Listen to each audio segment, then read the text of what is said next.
PlayStation 3. The console that started off its life cycle in the absolute worst way, unbelievably expensive and a year later than the Xbox 360. Whether or not this was due to Sony's confidence in the success of the PS2 or just an absolute lack of consumer awareness, it would eventually overtake Microsoft in sales, and the last few years of its life cycle brought us some truly beautiful experiences. Welcome to part 3 of my top 5 of a generation, where I take a look back at my top 5 favorite games on the PS3. Starting off, we have Modern Warfare 2. It was tough for me to pick one of the Call of Duty games, considering I spent a decent amount of my life playing them competitively, but Modern Warfare 2 has to take the cake as one of my favorite PS3 games. Everybody knows MW2. If you didn't play it, your brother or cousin or best mate did. The trash talking, the overpowered guns and attachments, riot shield boosting and grinding for that fall camo. While there will be other Call of Duty games people consider superior, MW2 was the reason Call of Duty became as much of an icon and household name that it is today. The fact that the only thing they decided to remaster about the original MW2 was the campaign leaves a bit of a sour taste in my mouth though. I mean, sure, the campaign was great, and the betrayal from Shepard has gone on to become one of gaming's biggest moments / memes, but everyone played MW2 for the multiplayer. It delivered some of the most absurdly broken weapons and perks, but at the same time also ushered in some brilliant maps. Terminal, Rust, Scrapyard, High Rise, and Favela. Just goddamn. These were good. And don't even try and at me if you think this Call of Duty was crap, because you're just wrong. Okay? My next mention goes to The Last of Us. Yes, The Last of Us. Yes, I like this game. I've talked about it before. Whatever. A complete 180 from Call of Duty, but absolutely deserving of a spot on my list. A game which made my top games of the decade, and one I've talked about briefly in my review for part 2. It isn't really anything special when you deep dive into the narrative and character arcs, but the entire experience was superb for me back in 2013. The post-apocalyptic grizzled white man aesthetic, the babysitting AI follow me gameplay, and focus on doing whatever it takes for the one you love. While the last sentence is an attempt at dry humor and probably comes off as a dig at Naughty Dog, I genuinely love this series and still hold The Last of Us as one of the best games on PS3. One of the other components of The Last of Us that I feel like doesn't get as much recognition as it deserves is factions. The multiplayer component in The Last of Us was just so good. 2 teams of master crafting crackshots duke it out to try and earn enough supplies for your faction.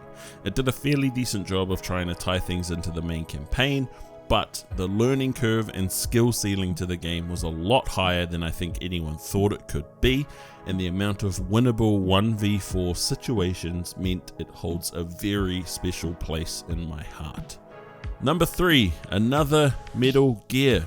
Who would have thought? MGS4, Guns of the Patriots. This should have been the last entry in the series, if it was up to me. It wrapped up Snake's story and didn't leave anywhere near as many loose ends as 5 did. I'll never forget the final boss fight against Liquid, followed by a freaking 2-hour cutscene to wrap things up while my family were in the dining room waiting for me to come and eat dinner. It was a dramatic change from the locked cameras of the older titles to a fixed third-person view.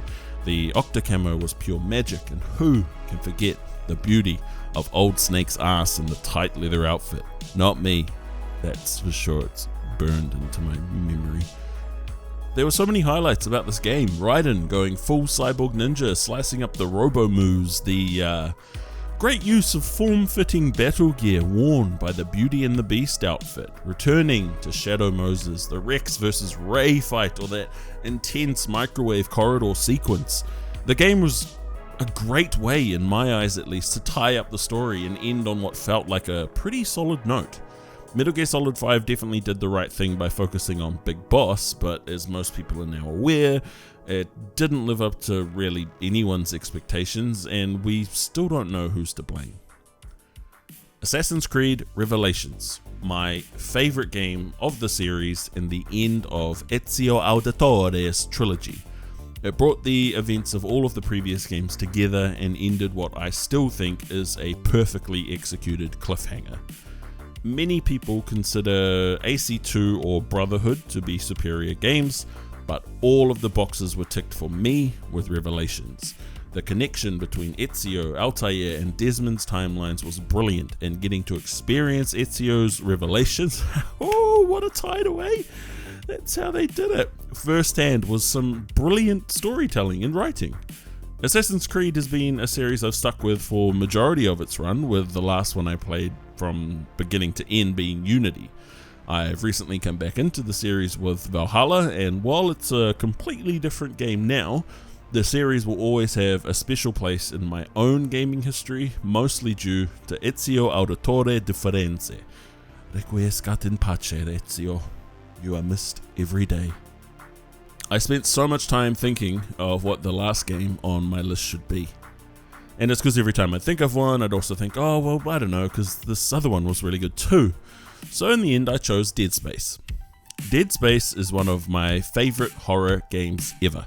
I never finished the second one and didn't even bother with the third, but the original game was something special. Isaac was just an engineer. He wasn't a space marine or soldier of any kind. This dude was sent to the Ishimura as part of an emergency maintenance team and ended up being thrown through the absolute ringer on his journey to figure out exactly what happened. The intro was chilling and set the tone. Audio logs left by lost crew members helped build the picture of what's happened. The array of weaponry and upgrades needed to defeat the reanimated corpses, everything was just so polished and expertly executed that it's hard to not include this game on my list. The revelations, again, of what was truly going on with the Church of Unitology and the markers, the betrayals and plot twists, hallucinations and world building, all of these factors coupled with just absolutely brilliant gameplay meant Dead Space was easily one of the best games of the generation. In fact, I'm gonna go and finish Dead Space 2. Writing all of this and reminiscing about the original was enough motivation to get it done, so I am making this promise to you, all of you listening. I am going to finish Dead Space 2. I've got it on Steam, I'll download it, I'll get it done. Anyway, there they are, my top 5 games on the PS3. Most of them probably come as no surprise, but I'm interested to see what games you all have on your lists and what you think of mine. Sorry I've been on a small hiatus, but I'm definitely ready to get back into the swing of things. I've got a couple more videos coming soon. Obviously, I'll be wrapping up this series with my top 5 games on PS4, followed by my top 10 games of 2020. If you have any suggestions for future content, just leave a comment down below, let me know. Oh, and I've started streaming on Twitch as well. No set schedule at this point, but I'll post the link down below if you wanted to check it out. And as always, stay safe, wash your hands, and have a Merry Christmas.